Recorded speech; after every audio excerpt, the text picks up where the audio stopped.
narrative. So, really essentially, once you've got those lovely tools of the 3 C's, camera, character, color, and story, setting, sound, the 3 S's, you can work with those using any film text whatsoever. Yeah, and that's the beauty of it. I always found, because I actually didn't introduce myself. I said obviously Alexia and Jenny have introduced myself, but I was a former teacher as well. And at one point I was teaching year 2, and I had a class, and in that class only 52% of the children had English as a first language. So as soon as I put a text on the board, they found it many of the pupils within that class would switch off because they couldn't access the text on the board. And I think that was one of the key things as well. It helps build pupils' analytical and comprehension skills if they're not able to access text. And the 3 C's, 3 S's, as you say, is a great way of just breaking things down slightly and really giving pupils an easy way in to start analysing films, to really start comprehending text. Right, next question then. And this question is to do with genre. This is from Carol Oldfield. It's quite a long question, so you might want to bear with me for a second as I read this one out. But it says, genre can be really hard to define, and it feels as if genres can be mixed. Blade Runner, one of my favourite films.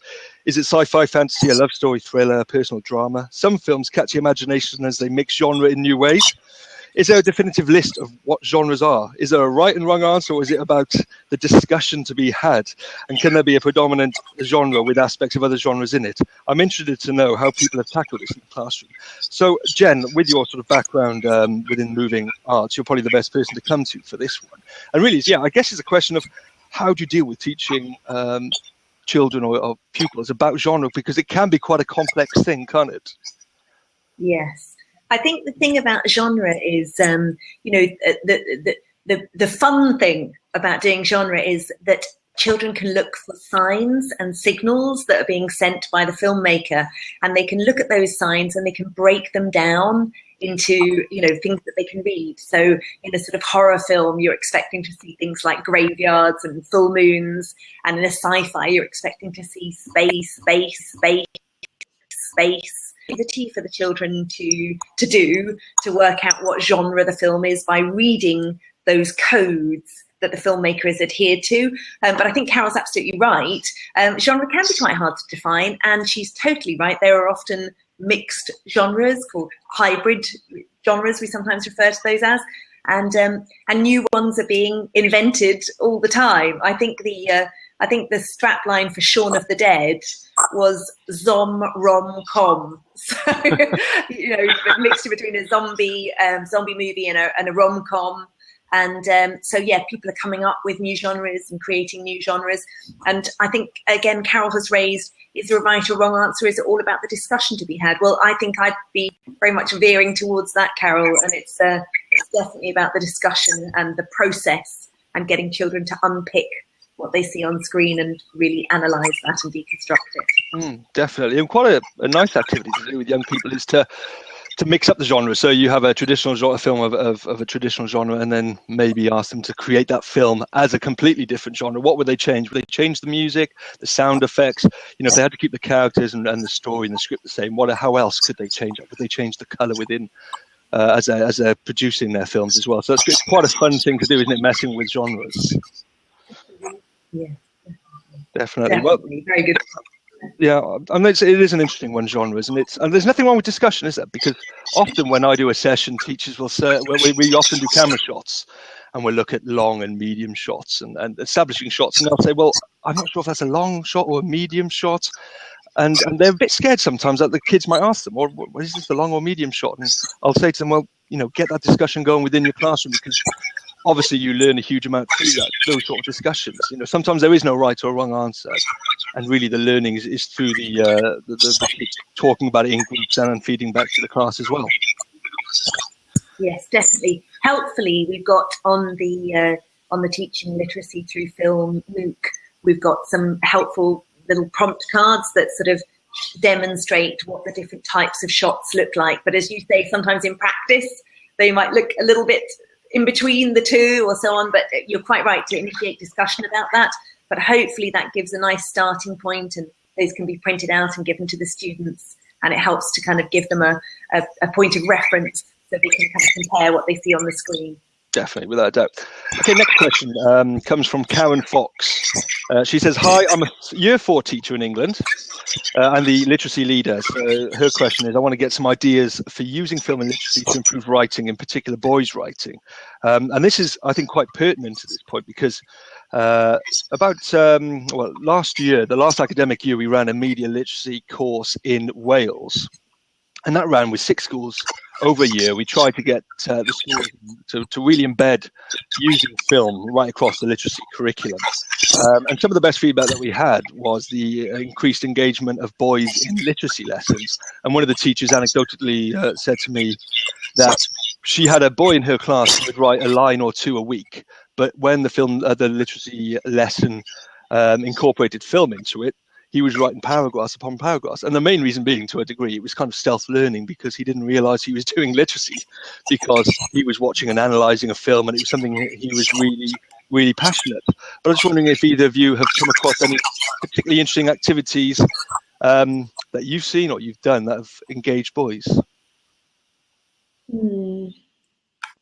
Well, I definitely, one of my previous roles was as a specialist school coordinator in a school in Northern Ireland, and it was a specialist school for digital creativity.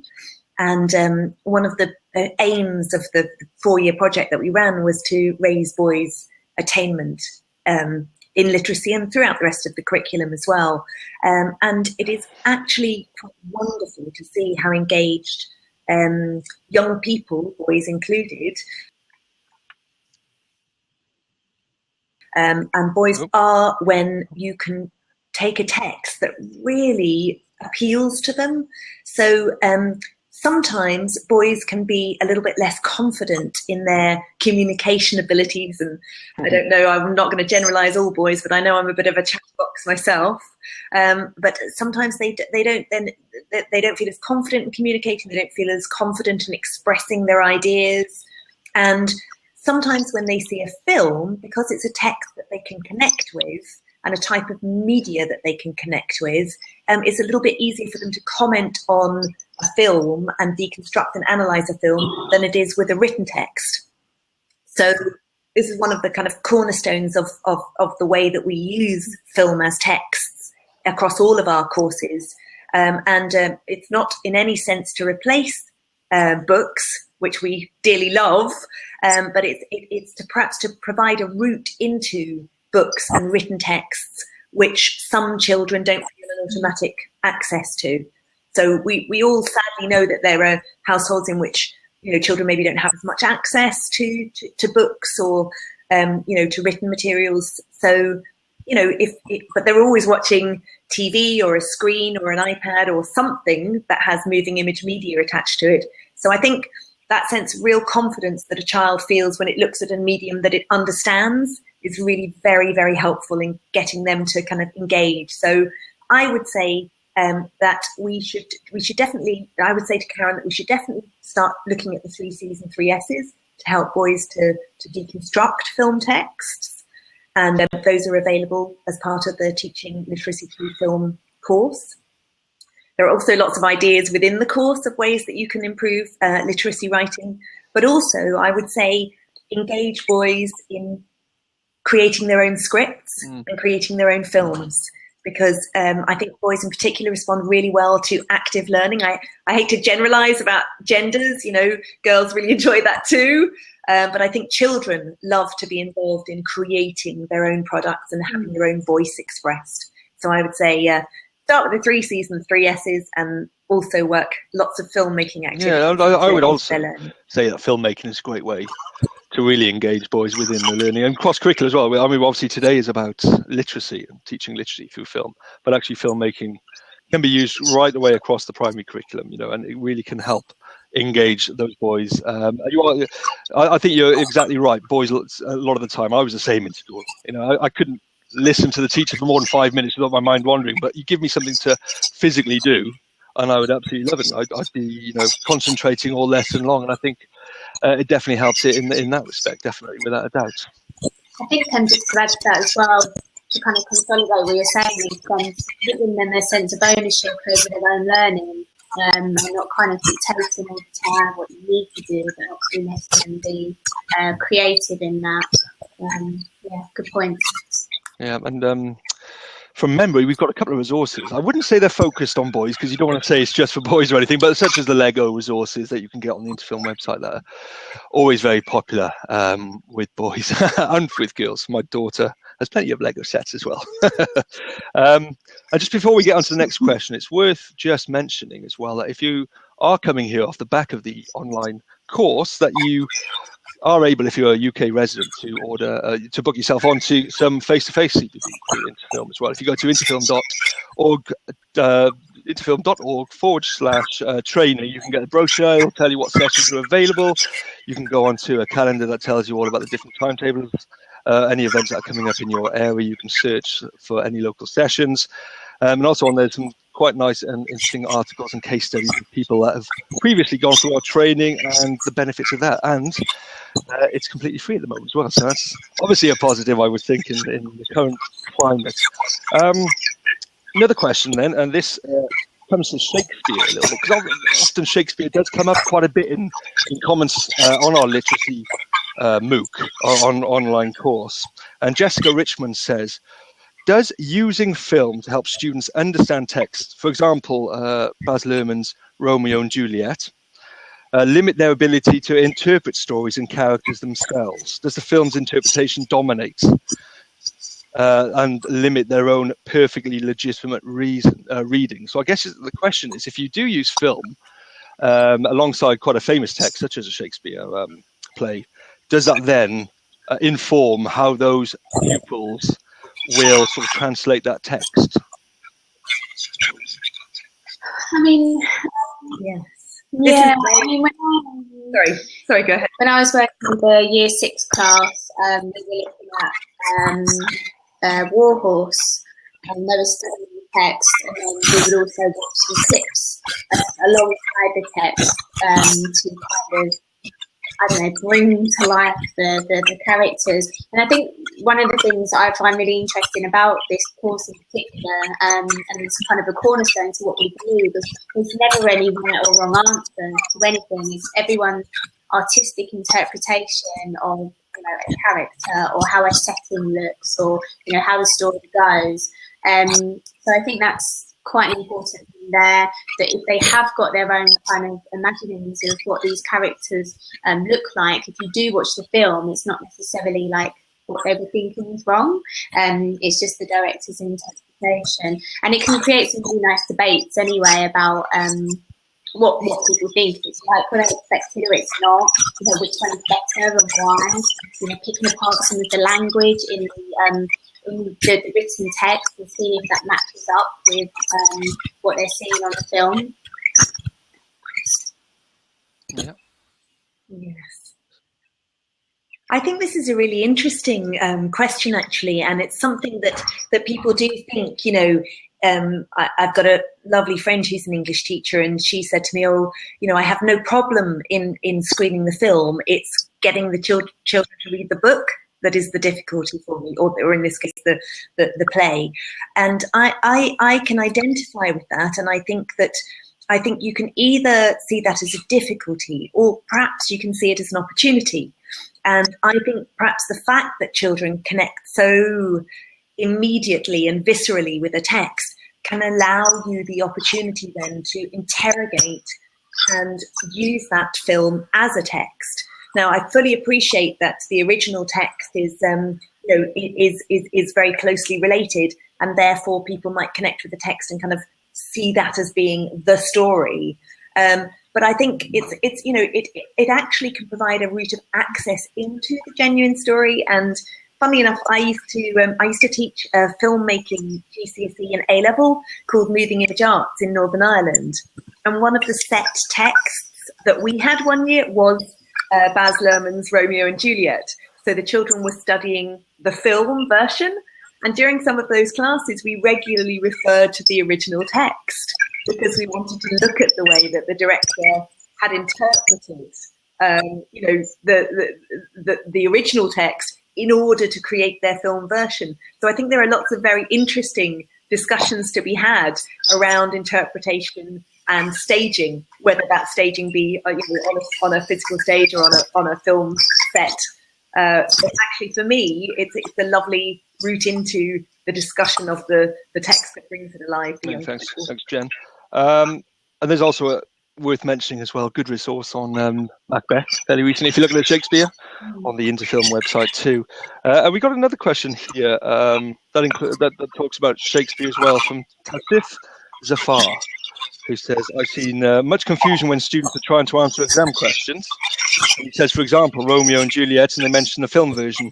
I acknowledge the power of visual media to heighten learning, but whether young people can successfully decode and analyze text is problematic. And I mean, to me, that question probably sounds quite similar to the last one, really, which is saying, if they have seen the film, are they able to successfully decode and analyze text off the back of that in a way that they are able to use the information they have in exams?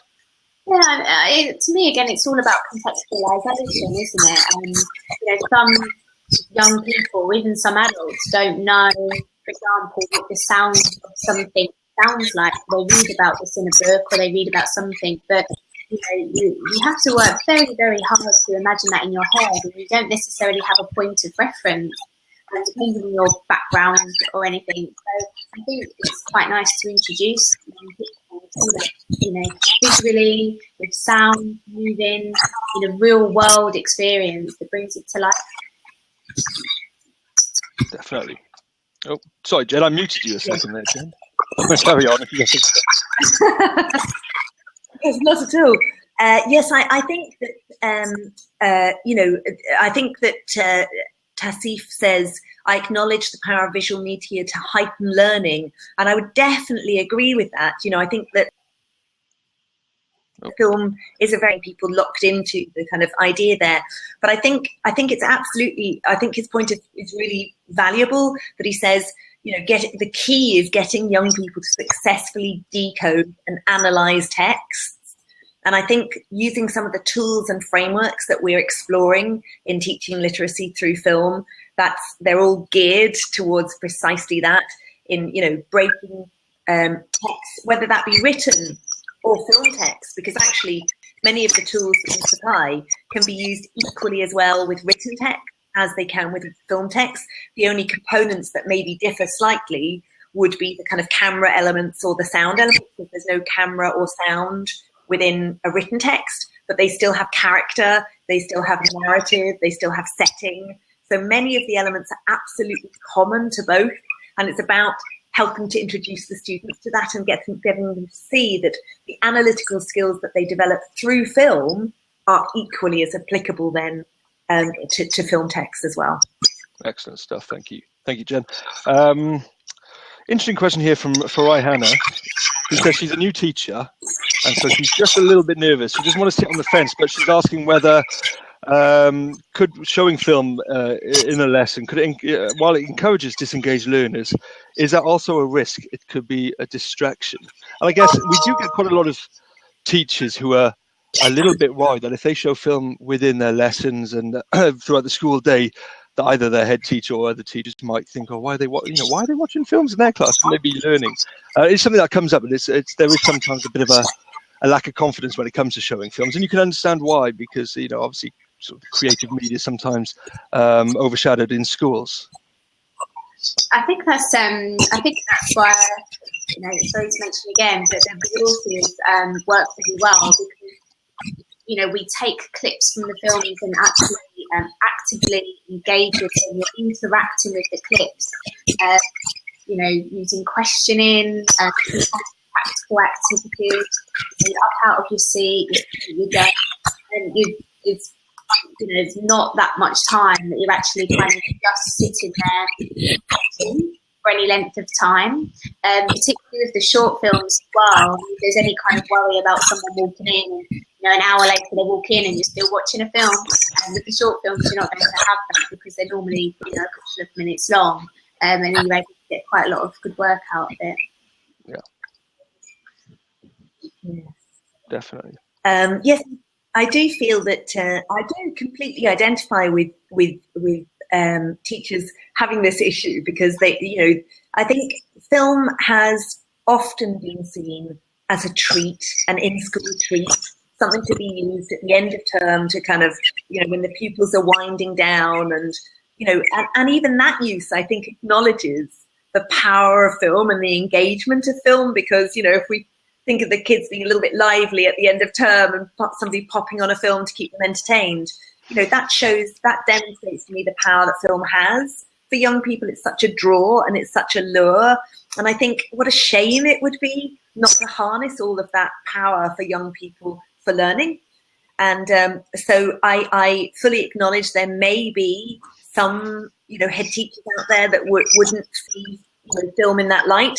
But I do think that that's becoming the minority rather than the majority of teachers and head teachers, because I think that the more that film is being used in an educational context and being used to help, we have some very powerful studies that have demonstrated how effective this is as a tool in raising literacy attainment.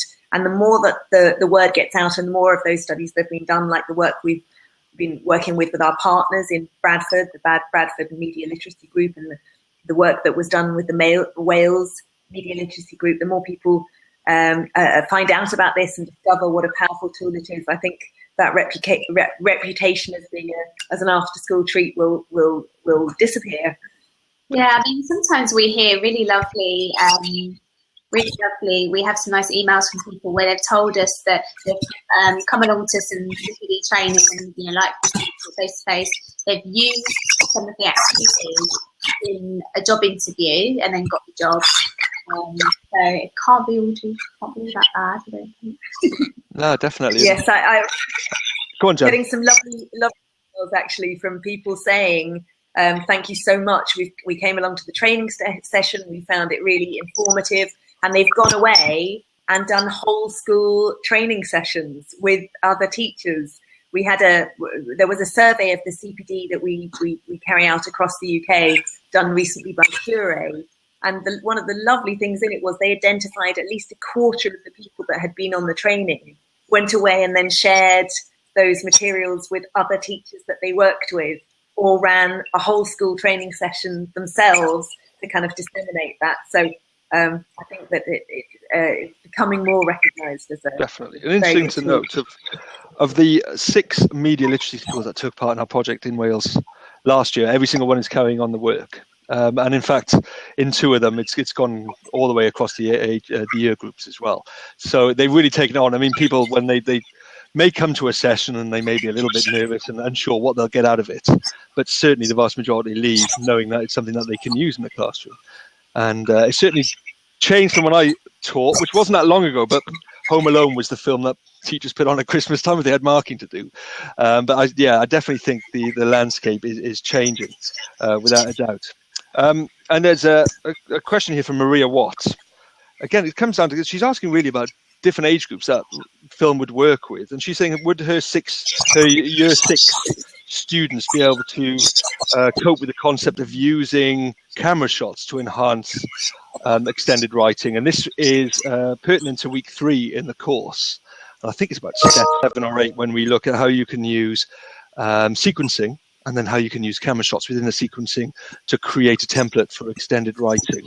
And so I personally, I've used that with that age group before. And I think one of the important things to say is that teachers can differentiate the materials that they have or they receive from the online course to fit their class's abilities, higher and lower as well. So if you're looking at something on the online course and you're wondering whether your class would cope with it, then of course, feel free to differentiate. Your class better than everyone else. But am I right in saying that the vast majority of the activities that are on the online course will work right across the different age ranges, really?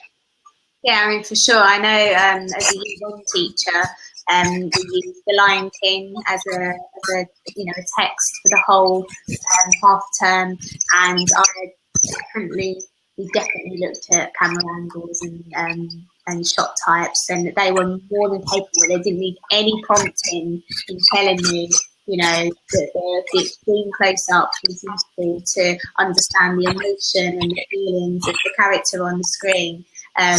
So yeah, definitely, I think it's quite intrinsic, actually. I agree. I think they can be a very helpful tool because children are very visual learners and they like to picture things. So if you say to them, okay, the start of a story is like an establishing shot, you're going to show where the action's taking place and you're going to describe to me what this kind of location is so I can guess what the character's going to be like. I think they take hold of that and they really run with it. And as Alexia says, saying, oh, and this thing has happened. We've had this action has happened over here. How does our character react? Let's have a close-up. Let's see their face. Let's find out what their reaction was to that. I think they really kind of get on board with being able to write the descriptions to fit with different camera angles. They can visualize those quite easily. I'll tell you one interesting thing that happened in one of the schools I was working with was that the teacher found that the pupils were reading a passage from a book, and they were discussing the passage when they were reading it, and they were discussing how they would film it if they were the director. Now that gives them a real in-depth knowledge of what's going on in that passage, because they started to think, well, how would you set it? What camera would you shoot this from? What angle would you go at it from? And they were talking about the different emotions that the characters would show and how you would show that to an audience. And it kind of, that feels to me like it's really giving them some really in-depth learning as well. And the other thing is I've been into schools before when my little iPad to do film training with them, and found out that about 7 of them have got YouTube channels that are doing their own Lego movies. So sometimes I've turned up to year 4, 5 or 6 and found that they're far better at filmmaking than I could ever dream of being, especially in this day and age. And the beauty is you got a camera in your pocket most of the time, maybe not at that age, but they're so accessible now, aren't they? The technology to be able to create quality films, it's so accessible now that pretty much any age group can do it. And my daughter did a trailer using iMovie a few weeks ago, a Barbie trailer with the Barbie dolls, but she decided to make a horror, which was quite an interesting outcome for that one as well.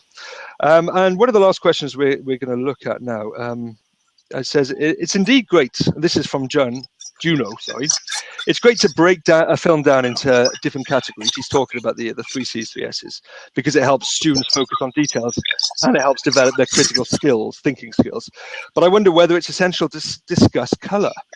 Would it lead students to overreact or over-respond and thereby ignore the text or storyline? And I guess what Juno's saying is, because you're concentrating on the 6 different elements, do you think, therefore, that you lose maybe focus on the whole, on the storyline, the sort of central aspect of the film? It's quite an interesting one, that, and I don't know how you feel about that.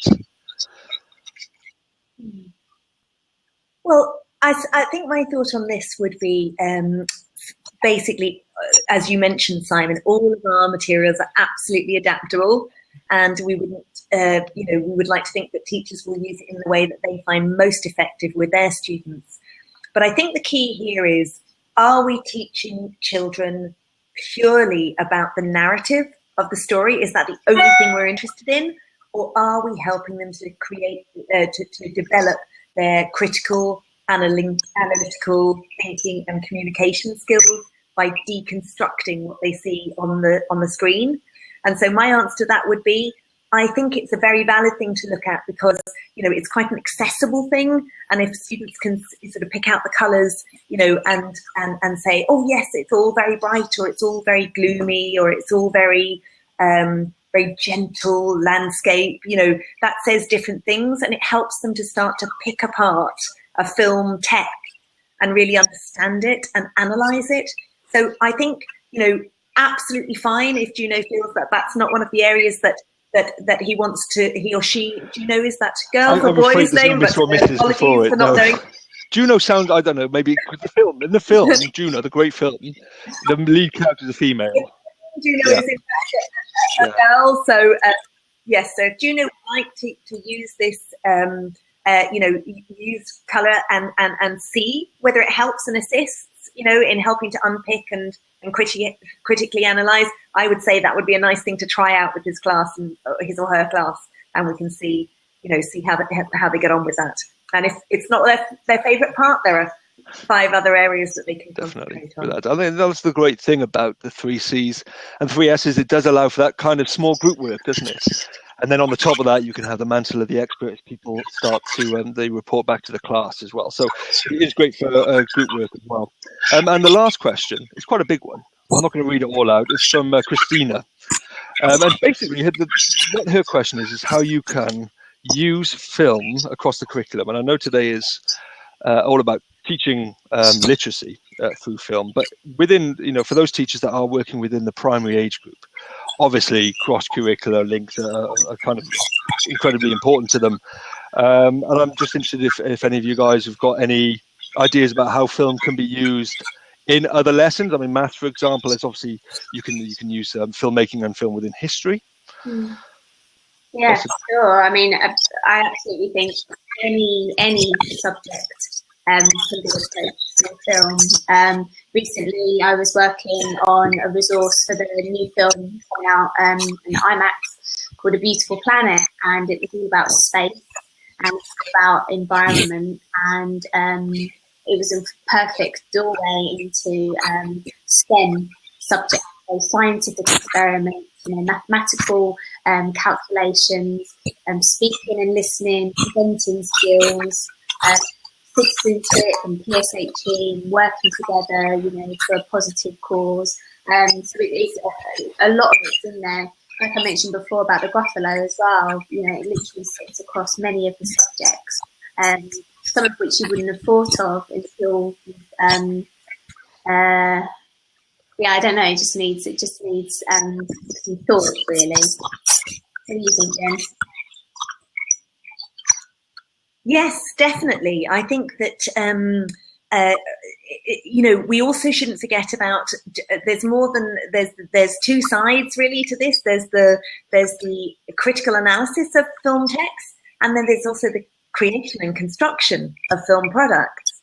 So I find helping children to use film to express themselves is also an incredible tool for learning. So, for example, we're doing a project, we have an upcoming project starting soon, working with teachers to look at numeracy and how we can raise attainment in numeracy through film. And the idea behind that project is that if you take a maths problem and you examine what the problem is, think about how you would solve it, write a little script to show how you would demonstrate this on screen, film it, screen it to your classmates, and then discuss it. It is very unlikely that any of the children involved in that process will lose that information.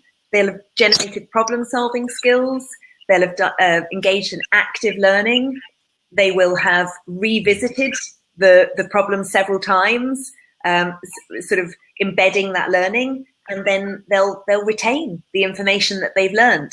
So I think not only is film, in the way that Alexia has outlined, a very useful tool for stimulating discussion and debate on different topics in the curriculum, filmmaking is also a fantastic tool both for project creation and for assessment as something that can be handed in to demonstrate the knowledge of a topic. And funnily enough, that leads us on to week 4 of the online course, which of course we're on week 3 at the moment.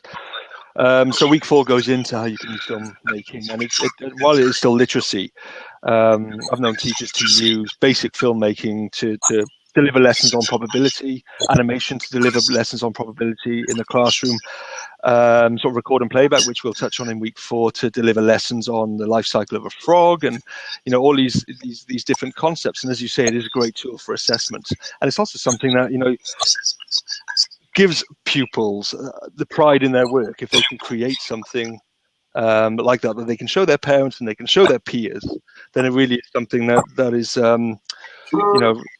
builds their confidence, doesn't it, within the school sort of school community as well. Well, that is the last question, so we're pretty much finished now. So thank you very much for joining us, Alexia and Jen. Just worth mentioning a couple of things. Obviously, week 4 is coming up on the online course. We will hopefully be doing another online course probably about 7 months away from now, even though no dates have been agreed yet. So if you have enjoyed this course, it's definitely worth keeping an ear out and an eye out for any future courses that we do here at Interfilm and the British Film Institute as well. And remember, you can go along to the interfilm.org website for lots of lovely information. We've got a lovely the world's biggest free film festival, I believe, coming up in November between the 9th and the 25th. Go on the website if you're an educator there, and you can learn how you can get free tickets to go and watch a load of different screenings. There's lots of resources, there's workshops going on around the festival as well. And if you're interested, you can become a film club, which is again is a fantastic free resource. We've got over 4,000 films on catalogue, and you can order them for your school. You can get involved in the review writing competitions, and you can sometimes even have members of the industry come and visit your school. As I always tell teachers, we had the 3rd best underwater cameraman in the world come to a school in Newport recently, and it was fantastic. I don't know if they got some kind of league table for underwater cameramen, but it was great to see the fact that he was going and telling these kids how to get into the film industry, and it was really motivational. And you could see that the young people in that room were thinking, well, if he can do it, there's no reason I can't get involved in the film industry too. So it's all in all a fantastic offer. But thank you very much indeed, and enjoy the rest of the online course and get involved as well. Okay, goodbye. Thanks, Ben. Thank you. Goodbye. Bye.